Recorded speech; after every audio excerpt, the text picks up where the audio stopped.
Welcome back, everybody. Let's do some drawing. So today I wanted to do the Druid playable character in the game, and I haven't really spoken that much about him simply because I don't really know him yet. And I know a few mechanics and how he works, and I tried to make him quite unique in how he explores the world, and even how he fights. He has a different sort of system than the other characters, as I hope each character will have its own special way of interacting in battles in the world. So, a little bit about him, well, as much as I know, so you and I will be an equal playing field then, is that he, in a strange way, is a pacifist. So he will not engage physically, though he's quite a large individual, so it seems a little strange. With adversaries, what he'll do is he will have to be near a forest, sort of a wild section, and his ability, Wild Beckoning. What that does is it calls forth the creatures of the forest, which will also be prey and enemy types, but for the purpose of his abilities, or his basic ability, is he will call forth them and they'll fight for him, so he will take control, sort of semi-control of them, and that's how he fights. I thought that was really cool. So one thing I think is interesting is that when you do that, you have to be near a forest or near this sort of a wild area so you can actually summon them. So if you don't, you can't do the move like at all. It just doesn't exist. And I know that's kind of situational, and I feel like that could lead to being a little bit frustrating, but at the moment, and the test fighting I've done with him, it feels okay, and it feels quite balanced in a weird way, because he is quite a tanky monster of a character to use. So he's got a lot of HP, which in the game I refer to as flesh. So he's definitely up there in sort of the tankier characters, even though, as we spoke about before in the past, you wouldn't really want to tank anything because it's not really that sort of game. I lost my train of thought, so I was thinking about hair and the beard. What was I talking about?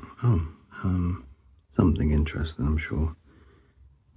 I don't do this on purpose. It's been a long day, and sometimes I just kind of switch off, especially drawing.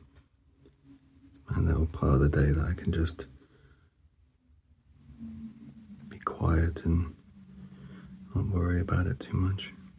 What was I talking about? Oh, his abilities, yeah. So calling forth animals to fight for him is one sort of starting thing. Another one is, which is kind of situational again, which I think is kind of cool because he's a druid, far more of a druid than when we spoke about Ayla, who was kind of a baddie druid, though we'll talk about that another time. The fact that he's so entwined with nature and the world around him that, his abilities have to be used around what's there for him. So again, the Call of the Storm ability, you have to, I'm losing my voice, you have to have the storm happening at the time. So we spoke a little bit in the last video about, so you would draw every day, you draw sort of a weather card, an event card, and it's really important for this character because if you draw the storm, or heavy showers and stuff like that, he can actually manipulate it and use abilities from the storm, and he becomes this incredibly powerful damage over time, and a fierce predator in his own right. But if he doesn't have the storm, he's he's really limited in what he can actually do, which I think is really cool. It's kind of that trade-off, and there is a little bit of risk-reward with the character. But where Ayla, the other mage that we spoke about, this is sort of a druid. She will have to use ingredients, which I guess in a sense is her mana. She'll have to find, these ingredients in the world so she can actually do her magic and abilities. Whereas this chap will have to be entirely about what's around him. So where like most characters, you can sort of, explore in whatever fashion you wish to. But with him, you might have to be really careful about where you go next. If you're traversing the wastes and you think, oh, I want to go over there. Hang on, I've got, the weather is nice and bright and sunny, which is against him. And, there's no forests, so you can't summon the animals. You're kind of a little bit stuck. But it's not all doom and gloom if that does happen. So I haven't quite figured out his little mini game like the rest of the characters. I think everyone's mini game is kind of ready to rock and roll, but this character's been tricky to figure out, so much so I don't even know the name of him. So if anyone has a really good name for a very heavy, barbarian looking, primal chap, then I'd love to see your suggestions. Please give me a shout. Right. What should we put on there? Sorry, I really got a plan here on his little his wraps. I'm just making up as I go along. Just lots of fur and bones and things like that.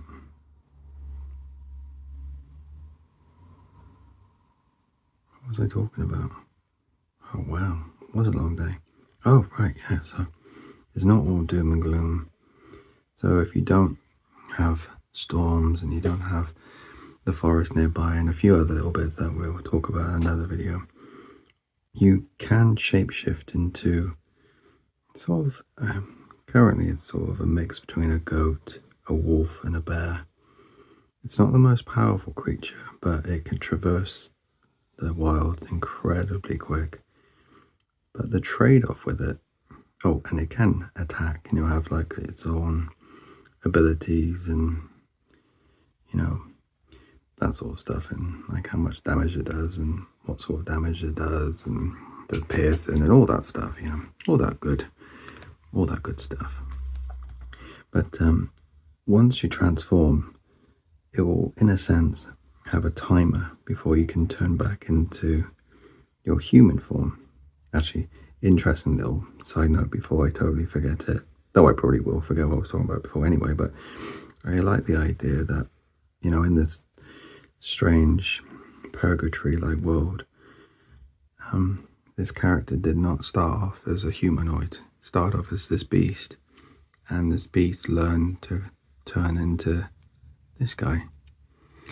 So when I say, very feral, it's not because he's been living by himself or anything like that. It's because he didn't start his life as a human, but a beast. I always thought that was quite cool. Oh, I was right. I completely did forget what I was talking about before. Good job, man. Good job. I talked about the name. I rambled about that for a bit. What was I rambling about after that? So yeah, some sort of timer system about changing back into this form. Oh my gosh, did I actually recollect what I was talking about first time? Oh, the stars have aligned indeed. Anyway, I'm going to carry on doing a few more little bits and just enjoying taking my time with this one. So yes, it's kind of like the newest character to be created for the game. And I suppose there's little bits of a few characters sort of wedged in here, and mean, there's definitely influence with the barbarian Herloff, as well as the sort of dark version of a Druid of Ayla.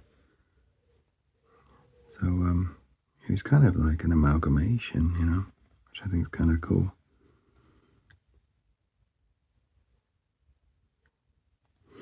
I did originally put loads of wraps and stuff on him when I've been doing sketches before, but I just felt like he needs that sort of primal feeling rather than sort of, he's using materials to make clothing for himself. I just don't think he would, And the game is quite primal to an extent.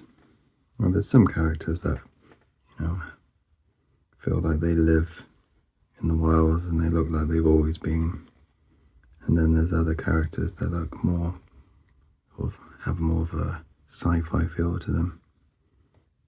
And I think that's cool, the mix. Just realised this rags I'd put all the way over here, but I don't think I will do that. That's far. Don't think it needs it. Nice.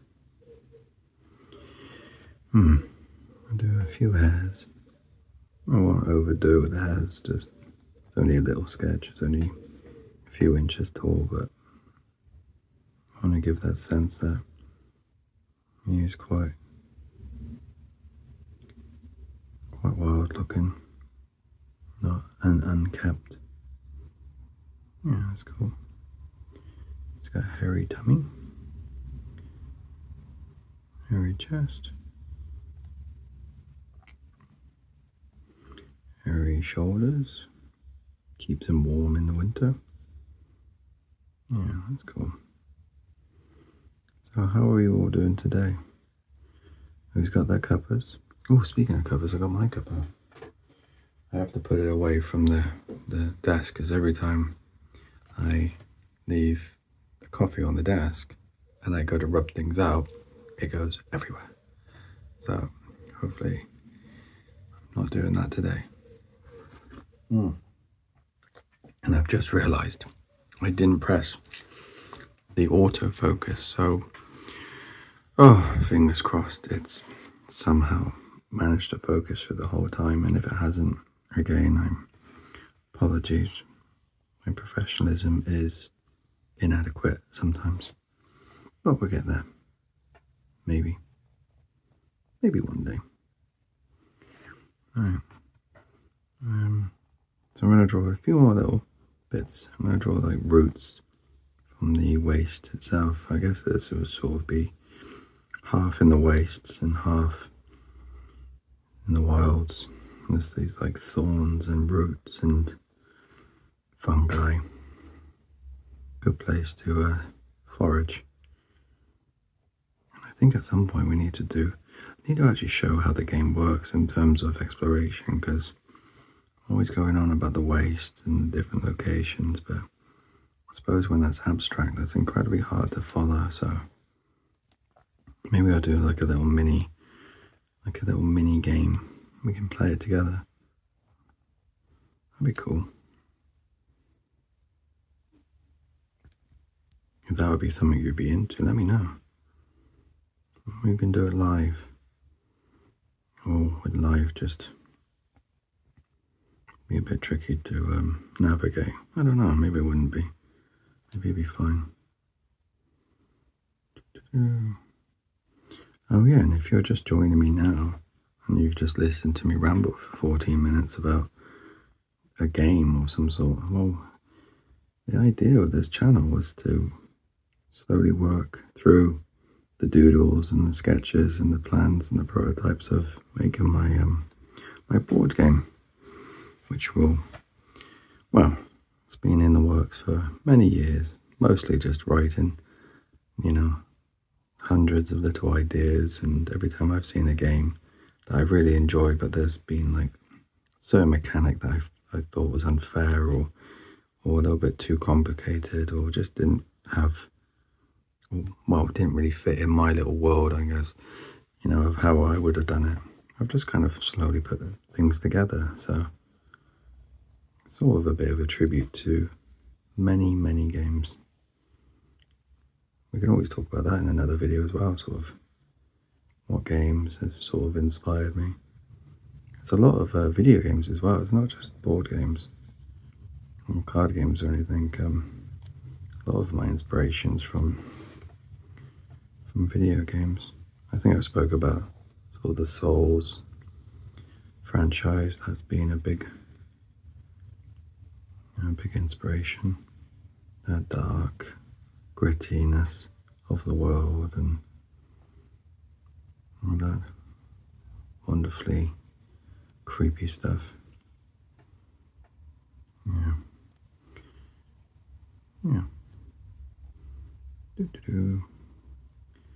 Sorry, getting lost in the roots here. There we go. I think that's enough, isn't it? Cool.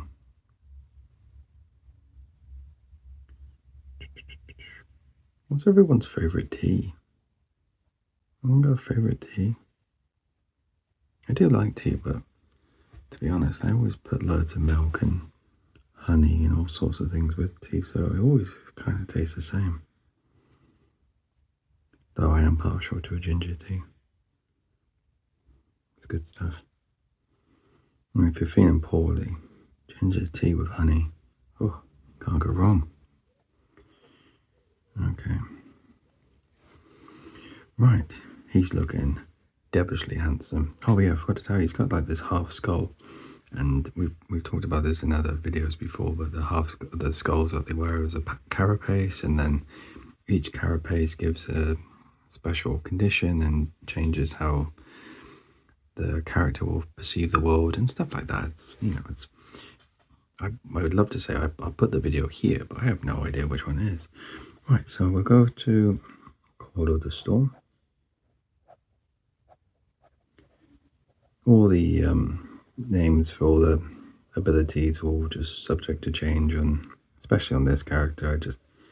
There's not really anything cemented other than a few of the mechanics that I've really enjoyed making, and I feel that they feel somewhat unique, but you know what, it's hard in this day and age to make anything truly unique without knowing. It's probably been done on 1,000 games and 1,000 stories, but fingers crossed. Oh yeah, don't steal it, please. Thank you. Alright, so Call of the Storm, that's the one where you have to be near... Wait, did it focus weird? Oh no, it's the light, sorry. That's one you have to be in the storm to actually be able to summon it, and that's, you know, be able to use the wind to push people around, push yourself around, to have more of a controlling sort of way of play. Another branch of that would be the storm itself, so the rain, just you can have like hail, which is slowing everyone down, so again more control. And then you can obviously have lightning and, you know, good stuff like that. Next one, Inner Savage. Again, everything's subject to change. It's just what I had on my little notes. Inner Savage is the wolf creature that you change into. And that's when, you know, if you're really down on your luck, so you're nowhere near a forest and, you know, you're nowhere near, you know, having bad weather, having a storm, so you can do the Call of the Storm. This is when you can summon this alter self, which I guess technically is his true self. So I guess that's why he can do it like whenever he wants. Makes sense, right? I think it makes sense. Yeah, so I thought that was kind of cool.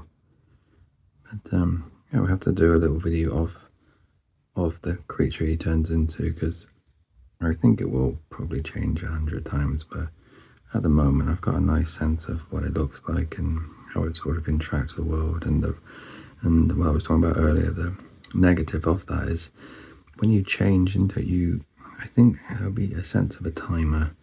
You can change into it for only so long, or once you change into it, you have to be that creature for X number of turns or cycles.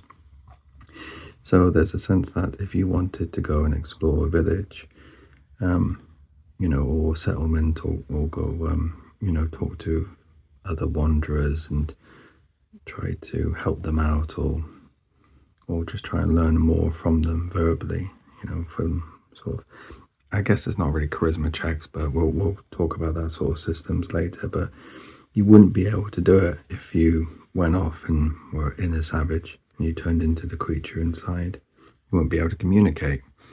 So yeah, there's a bit of a trade-off, which I think is really cool. I think I explained that enough. Did I? Yeah, maybe. Maybe not. Primal Scream. That's a whole other kettle of fish, but basically this opens up into, it's just this one big powerful AoE, which is area of effect, ability that sort of, I think it's sort of the starting point of it. I think at the start it puts like a negative status on any foe within a certain range, and different things applied will affect it more so. And then from that you'll get things like Empowering Cry. So if you're playing with other characters, Empowering, where's all that from? Empowering Cry. That's kind of like you'll make your allies stronger. I haven't figured out. I haven't really played him as a multi-character thing. It's more just solo plays I've been doing with him. But yeah, this will be able to make your allies maybe have more armor, like a temporary armor sort of thing, or maybe it gives them a status that helps them. Sort of, I don't know. Anyway, and then we have another root, tree rooty sort of thing. This is the ability tree, by the way. If you haven't seen the other video, I was rambling on about the fact I like ability trees, and I think they should look cooler. And then Wild Beckoning.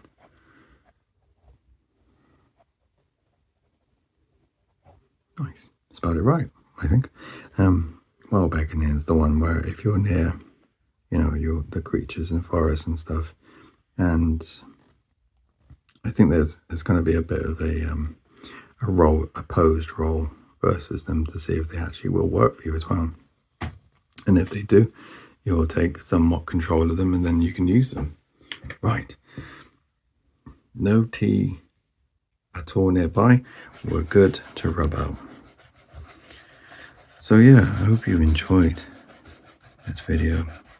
It doesn't seem as sketchy as usual. I think I was just kind of, don't know where I am today. I think I'm in my house, yes. But I don't know, I just fancied maybe a little bit more accuracy today and a little bit calmer. Not that full of energy as usual. Anyway, I hope you enjoyed that, and see you next time. Right, have a nice sip of my tea. Have a great night. Goodbye.